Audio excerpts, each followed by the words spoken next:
Hi, everyone. Wow, I guess we're at Thursday, aren't we? We're ready for chapter 8. Are you all set to see what happens for chapter 8 of the Lemonade Crime? We were kind of debating whether or not it was fair for Scott to be without a lawyer and just to defend himself. Let's see if Jessie struggled with that whole decision. See if she thought it was fair.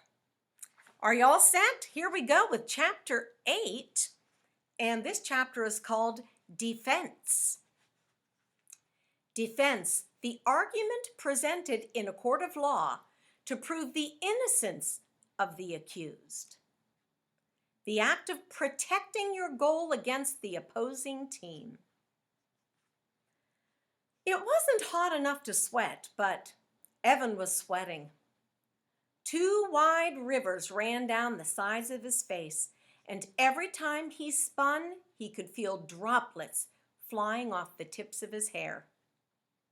He was going to get his shot right, even if it killed him. He'd been working on it all afternoon. Actually, he'd been working on it all month. It was a turnaround jumper from the top of the key. A good 15 feet from the basket, and he was shooting with his left hand. That's what all the greats could do, shoot with their weak hand and still make the basket.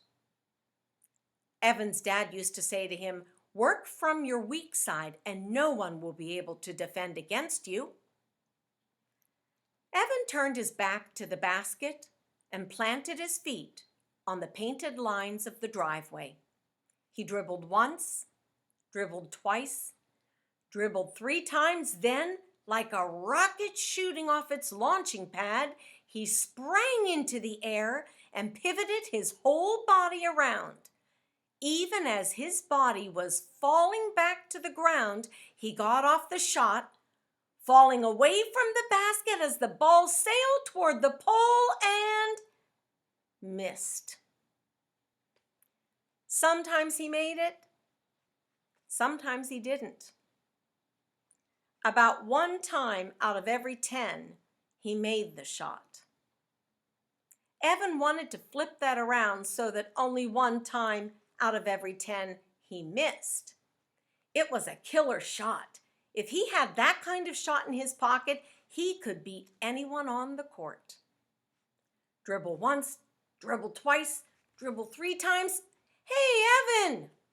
Evan straightened up and looked around the street. Megan was riding her bike toward him. She came to a sliding stop, then hopped off her bike before walking it across. Evan shook to get some of the sweat out of his eyes. Then he ducked his head and wiped his face on the sleeve of his t-shirt. Girls do not like sweat.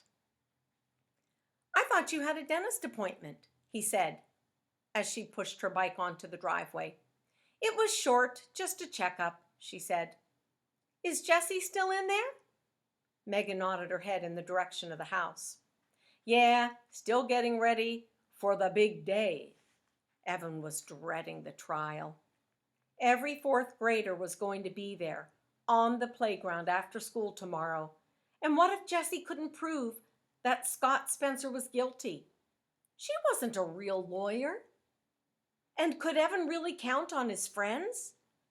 It seemed like every day this week, Paul and Ryan had gone to Scott's house after school. Maybe by the time of the trial, all the guys would be on Scott's side. Evan imagined standing up in front of the whole class and apologizing to Scott. He dribbled the ball as if he could drum that idea out of his head. "Wow," said Megan. "She gets kind of like obsessed," said Evan. Then again he thought about what he'd been doing all afternoon. How many times had he practiced that shot? 100? 200? And he planned to keep going until it got too dark to see the basket, so maybe it ran in the family. As if she was reading his thoughts, Megan asked, "You been out here the whole time?" "I'm working on a shot. You want to see it?" Megan shrugged and smiled, and Evan decided that meant yes. He set his feet and started his dribbling rhythm. "Please let it fall, please let it fall, please let it fall," he said in his head as he bounced the ball on the blacktop. But it didn't. It kafunked off the backboard and ricocheted toward the street. Evan had to run fast to save it from rolling into the road. "That was so close," said Megan. "You're really good." Evan shook his head as he dribbled the ball back to the center of the paint. "Close doesn't count in basketball. You either make the shot or you don't." "Well, it was better than I could have done," she said. "And I'm the best shooter on my team." Evan raised his eyebrows. "You play basketball?" "And soccer," she said, "but I'm better at basketball." "Really? Can you make a three-pointer?" Megan laughed. "Sometimes." "So let's see," said Evan. He tossed the ball to her, and she dribbled across the driveway so that her feet were just outside the three-point line. Evan watched as Megan handled the ball, watched the way her ponytail bounced back and forth and her bracelets danced up and down her arm.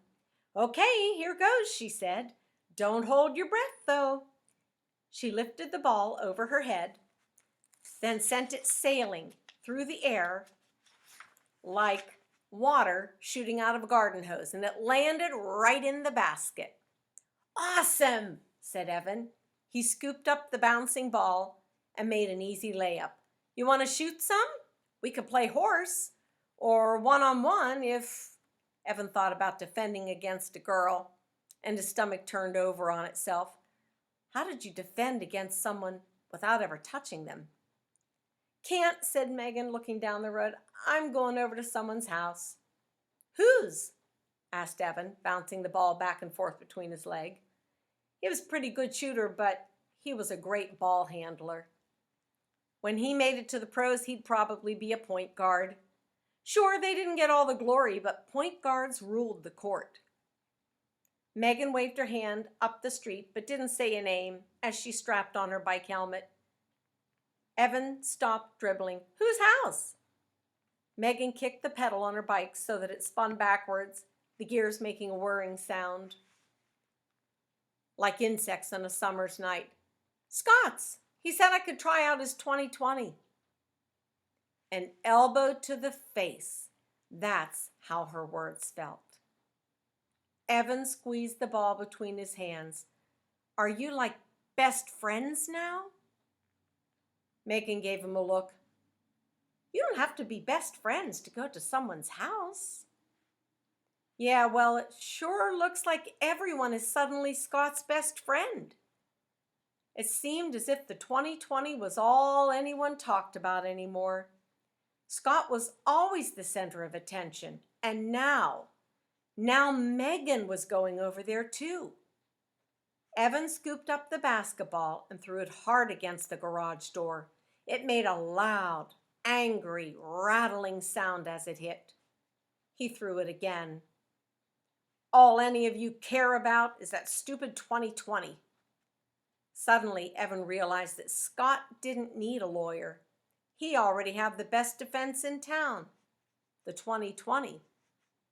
Nobody would say Scott was guilty if it meant losing the chance to play with the coolest game system ever invented. "Oh, come on," said Megan. "I bet you're dying to try it out too." Evan didn't respond. He just kept banging the ball against the garage door. Megan pushed off on her bike and called out, "See you in school." When she was halfway down the street, Evan shouted after her, "See you in court." And that's the end of chapter 8. Wow. Everybody is spending time with Scott this week and the 2020, aren't they? That's got to be pretty tough for Jesse and Evan to handle. Meet me tomorrow. Let's see what happens for our Friday reading of chapter 9. Have a great evening, everyone. See you tomorrow. Bye.